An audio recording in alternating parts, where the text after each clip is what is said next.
Generally diabetic পেশেন্টদের লক্ষ্য রাখতে হবে যে ফল তিন রকমের হয়। একটা হচ্ছে মাংসল ফল, যেটা ফ্লেশি ফুড।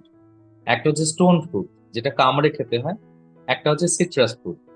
তো মাংসল ফল যেমন কলা, আম, এই ধরনের ফল অ্যাভয়েড করা উচিত। আর ভালো ফল বলতে আপেল, নাশপাতি, জাম, এগুলো খাওয়া উচিত। এবারে ব্যাপার হচ্ছে ডায়াবেটিক পেশেন্টরা কি একদমই আম খাবেন না বা একদমই কলা খাবেন না, সেটা আমাদের একটা প্রশ্ন উঠে আসে অনেক সময়।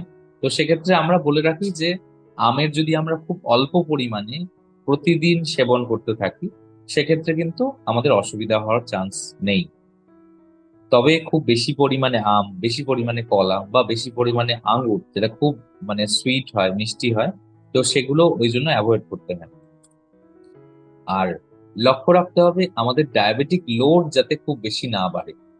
ডায়াবেটিক লোডটা যদি বাড়ে, সেক্ষেত্রে আমাদের কিন্তু প্রবলেম। এবার সেইটা ঠিক করার জন্যই আমাদের কিন্তু কম পরিমাণে এই খুব মিষ্টি জাতীয় ফলগুলোকে অ্যাভয়েড করতে হবে।